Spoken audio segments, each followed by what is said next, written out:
చూసారా, ఊతప్పం వేసాను. దోసల పిండి మిగిలింది. దోసల పిండిలో కొంచెం ఉప్మా రవ్వ వేసాను. ఉప్మా రవ్వ, దోసల పిండి అంతా కలిపేసేసి అందులో పచ్చిమిరకాయలు వేసాను, కరివేపాకు వేసేసాను. అంతే, చక్కగా నూనె వేసేసి కాల్ చేసుకున్నాను. చూసారు కదా ఎంత ఎర్రగా వచ్చిందో, ఎంత బాగా కాలిందో.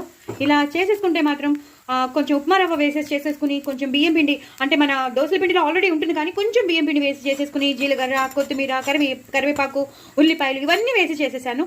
ఊతప్పం ఎంతో బాగుంటుంది, ఎంతెంతో బాగుంటుంది. దీంట్లో టమాటో పచ్చడి కానీ పల్లి చట్నీ కానీ ఏదైనా నంచుకోవచ్చు. ఇప్పుడు ఇంకో రెసిపీ చూపిస్తాను, ఇందులోనే మీకు చూపిస్తాను. ఇప్పుడు నేను బాండీలో నూనె వేసేసుకున్నాను. నేను ఇప్పుడు ఇంకో బ్యాటర్ వేసినాను. సేమ్ అదే బ్యాటర్లో నేనేం చేస్తున్నానంటే, నేను ఇందాక దోసల పిండి అలాగే ఉప్మా రవ్వ వేసేసుకోండి చక్కగా అని చెప్పాను.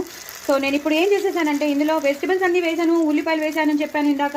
అలాగే కొత్తిమీర, కరివేపాకు, క్యారెట్ ఏవైనా మీ దగ్గర ఏమేమి ఉంటే అవన్నీ వేసేసుకోండి. వాళ్ళకి మాత్రం నేను అవి చేశాను. నేను మాత్రం నా దగ్గర ఉన్న అటుకులు ఉంటాయి కదా, నేను అటుకులు చేసుకుంటూ ఉంటాను. సో అటుకులు కూడా నేను ఇందులో వేసేసుకున్నాను. అటుకులు, పచ్చిమిరపకాయలు, నేను ఎక్కువ పచ్చిమిరపకాయలు వేసి చేసుకున్నాను. వాళ్ళకి అసలు పచ్చిమిరపకాయలు చాలా తక్కువ వేసి చేశాను, వాళ్ళు ఎక్కువ తినలేరు కదా. సో ఇంట్లో వాళ్ళకేమో నేను తక్కువ వేసి, నేను ఎక్కువ పచ్చిమిరపకాయలు, కరివేపాకు ఎక్కువ వేసుకుని చేసుకుంటున్నాను. చాలా చాలా బాగుంటుంది. వాళ్ళదేమో సింపుల్గా చేసేసాను అనమాట, జస్ట్ మామూలుగా చేసేసాను. ఇది చూసారు కదా ఎంత ఎర్రగా కాలిందో, అది వాళ్ళకి. ఇది మాత్రం నాకు మాట. ఇది బాగా కాలాలి. చక్కగా నూనె వేసేసుకున్నాను. ఇది బాగా కొంచెం టైం పడుతుంది. ఇది అయిపోయాక మీకు మళ్ళీ చూపిస్తాను ఎర్రగా కాలేక.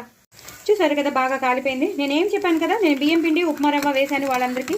నా దాంట్లో మాత్రం అటుకులు వేసానని చెప్పాను కదా. నేను ఎప్పుడు రాత్రి కూడా తింటాను చూసారా, ఆ అటుకులు అనమాట. ఇది కొంచెం ఒక్క చేత్తో చేయడం నాకు ఇబ్బందిగా ఉంది, ఎందుకంటే నేను ఒక చేత్తో కెమెరా తీస్తున్నాను, ఇంకో చేత్తో నేను ఇప్పుడు మార్చాలి కొంచెం. చూసారు కదా, ఇలా అనేసుకుంటే అయిపోతుంది. దీన్ని ఇలా కాల్ చేసుకోవాలి. ఇది ఇంకొంచెం ఎర్రగా కాలాలండి. మీకు మళ్ళీ ఎర్రగా కాలేక చూపిస్తాను. ఇది హ్యాపీగా చేసేసుకోవచ్చు. మీకున్న వెజిటబుల్స్ అన్నీ వేసేసుకుని, దోసల పిండి ఎప్పుడైనా మిగిలితే మాత్రం దోసల పిండిలో కొంచెం ఉప్మా రవ్వ కలిపేసుకుని మామూలుగా తినే వాళ్ళకి అలా ఇచ్చేసేయండి. ఇలా డైట్గా తినే వాళ్ళకి మాత్రం కొంచెం మీ దగ్గర అటుకులు ఉంటే అటుకులు కూడా వేసేసుకుని, కొత్తిమీర, పచ్చిమిరపకాయలు ఎక్కువ వేసుకోండి. ఇవన్నీ ఏంటంటే మంచివి. ఎక్కువ వెజిటబుల్స్ మనకి ఉంచుకుని, మామూలుగా వాళ్ళు ఎక్కువ ఇలాంటివన్నీ తినరు కదా, వాళ్ళకంతా కొంచెం పాష్గా ఉండాలి. సో పాష్గా ఉన్నవన్నీ వాళ్ళకి ఇచ్చేసి మనం మామూలుగా తినేద్దాం. ఇది మాత్రం ఎర్రగా అయ్యాక మీకు ఒక్కసారి లాస్ట్ బిట్ చూపించేస్తానండి. చూసారు కదండి ఎంత ఎర్రగా కాలిందో, ఎంత బాగుందో చూసారా. నేను ఎప్పుడు వేసుకునే డైట్లో వేసుకునే అటుకులు వేసేసుకున్నాను. జస్ట్ దోసల పిండిలో ఉప్మా రవ్వ కలిపేసి మిగతా వెజిటబుల్స్ అన్నీ వేసేసుకుని, చక్కగా ఎక్కువ పచ్చిమిరపకాయలు, ఉల్లిపాయలు, కరివేపాకు, కొత్తిమీర, జీలకర్ర అన్నీ వేసేసుకోవాలి. మిగతా మీ దగ్గర క్యారెట్ కానీ ఏమున్నా అవన్నీ వేసేసుకుని ఇలా చేసేసుకోవాలి. వాళ్ళకి మాత్రం చాలా తక్కువగా పచ్చిమిరపకాయలు వేసేసి, తక్కువగా కరివేపాకులు వేసి తీస్తాను, ఎందుకంటే వాళ్ళు అవన్నీ తినరు కాబట్టి, తీసేస్తారు కాబట్టి. నేను అవన్నీ ఎక్కువ వేసేసుకుని చక్కగా ఇలా ఎర్రగా కాల్చుకుని చేసుకున్నాను. అంతేనండి, హ్యాపీగా ఇలా చేసేసుకుని తినేసేయండి. ఏ టమాటో పచ్చడి ఉంటే, పల్లి పచ్చడి ఉంటే నంచేసుకోండి. సో ఛానల్ మాత్రం సబ్స్క్రైబ్ చేసుకోండి. అసలు మర్చిపోద్దండి. Very very tasty uttapam. Bye అండి.